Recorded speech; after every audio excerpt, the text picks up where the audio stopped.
Hey there, and welcome. Welcome to GDPR Stand Up. This is Rocio Baeza, and this is our channel where we talk about all things related to GDPR. So we understand that you're looking for information on what GDPR is, how it impacts your company, what is it that you are required to do. Focus only on that, so that you can get on the path of becoming GDPR compliant, but also you can move on to other priorities that you have to tackle. Now, we're not about presenting long PowerPoint presentations using jargon and making this more complicated than it already is. The idea is to break this down into simple, bite sized pieces of information that are easy to understand so that you understand what steps you need to take and you know exactly how to accomplish that. So, with that, why don't we get started? So today's session is going to be on, let me get myself situated here. So we're going to be doing a quick walkthrough of what the GDPR requirements are. Okay, some quick facts before we drill down. So, become GDPR compliant is a multi-step process. If anybody is telling you that there is one single action that you can take or one single investment that you can make, and that it will satisfy all your GDPR requirements, ask more questions because that's probably not correct. The same way that a business is run based on people, technology, and processes, each of these three areas will probably be impacted as you move towards becoming GDPR compliant. And I would say that GDPR can be boiled down, yes, into 10 components. So yes, there's a lot of information. Lots of it doesn't make sense, and you might feel lost with like, okay, what does that actually mean, and what actually applies to me? I would say that that can be summarized into a 10 component set. So let me make myself a little smaller here. All right. So boiling it down, these are the components that I've boiled it down to. So data protection officer, internal record keeping, privacy policy, third party contracts, consent mechanisms, data management support, operationalized information security program, breach notification, demonstrating compliance, and lastly, paying the data protection fee. So these 10 components, I would say together, they sum up GDPR. This is, to me, a logical way of breaking that out. Let's go into a deeper dive into all of these. Okay, so the first one, data protection officer. This is basically where you designate or you appoint someone to be responsible, be accountable for your data privacy responsibilities. And I should say that these components are out there. Some organizations will have to address all of them. Other organizations will only have to address some of these components. It really depends on the business, the type of data that you hold, how you use that data. And this is just an overview of the the maximum number of components that you will have to account for. All right, number two, internal record keeping. So GDPR is all about protecting personal data, um, performing internal assessments so that you have a good understanding of the data that you hold, how it's being used, whether or not it's being shared, how it's flowing either both within and outside of your organization. And there's expectations on basic record keeping activities, uh, basically producing documentation so that it's clear that you understand what it is,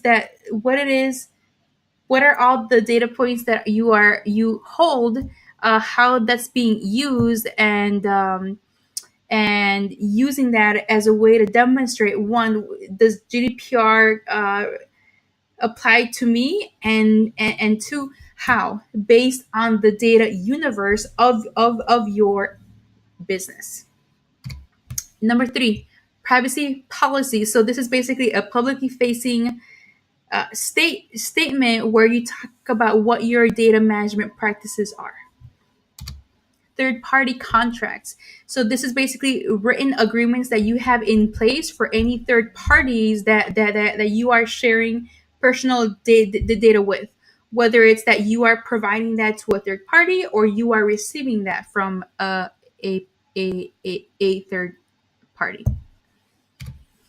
We also have consent mechanisms. So think of this as, for some organizations, they will have to make they will have to provide consent. They will have to obtain consent from their user base, so that the organization understands. All right, what is the user giving me consent on using their personal information, on using it for these particular things, and so forth. So these consent mechanisms are a way of offering those consent options to the user their base, collecting that, and making sure that you have processes in place to enforce that.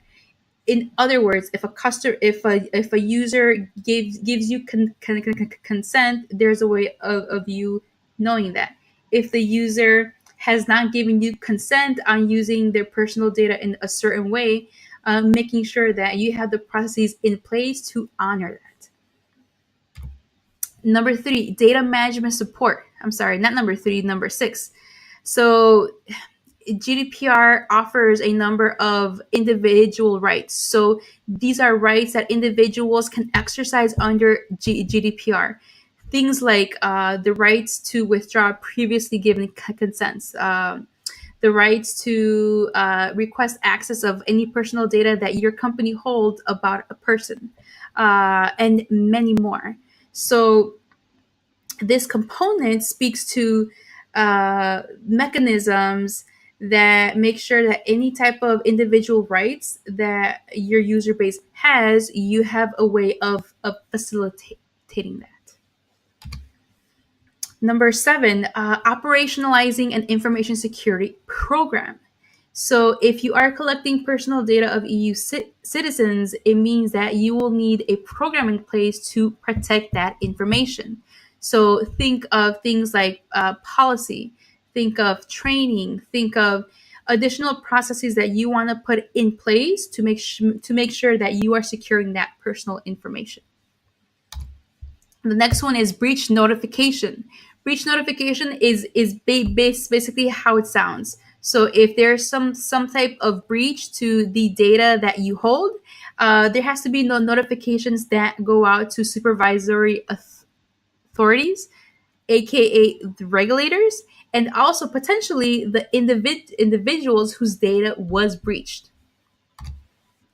Next one, demonstrate compliance. So this is related to the second one. So if GDPR applies to you and you put a GDPR compliance program in place, you need to retain records that show that you are compliant, that you are measuring, that you are assessing, and that you have a good pulse on the requirements, the GDPR requirements that apply to you, that you have aligned to meet those requirements, and that you have operationalized processes in place to make sure that that's happening on an ongoing basis. Sorry. And lastly, for some cases, you may also actually need to pay a data protection fee. This applies to some organizations. It does not apply to all. Okay, so to recap, becoming GDPR compliant is a multi-step process, and there are 10 components that we can boil this down to. If you want to get a copy of the diagram, please go to gdprstandup.com, and you can get a copy of that.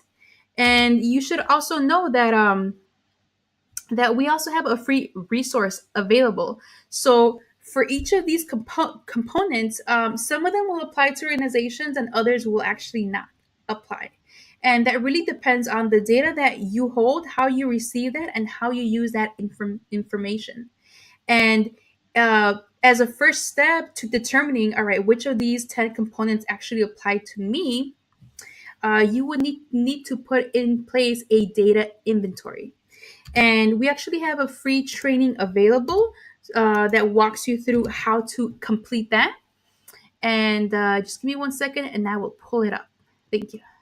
So, to recap, becoming GDPR compliant is a multi step process.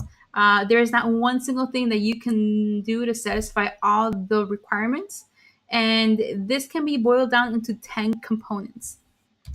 Now, if you want to get a copy of of a diagram that walks through these 10 components, you can do so by visiting our website, gdprstandup.com. And for and you should know that for each of these components, so some of these components apply to all companies, others do not. If you're not quite sure which of these apply to you, I would like to invite you to our free training. So in order to determine which components actually apply, you first have to put together a data inventory. And we have a free training available that includes the templates that you need to get started. It walks you through the information that you need to gather, and an example of what that end result should look like. This is something that you can do on your own. You don't have to pay someone else to do it for you. You definitely can, and there are service providers out there that will. But if you're looking for something quick and you have access to teams, and you have access to a team that is familiar with the business, you should consider doing this on your own. And by signing up for this free training, you will also have access to our free live virtual webinar where we will be walking through what a data inventory is, how it's structured, and answer any questions that you have as you're putting this for your organization. And yes, it's free. I would say that the bonus here is as you're considering options on how you resource this GDPR initiative, by going through the training, you will have something tangible that explains, all right, these are the 10 GDPR components that are out there.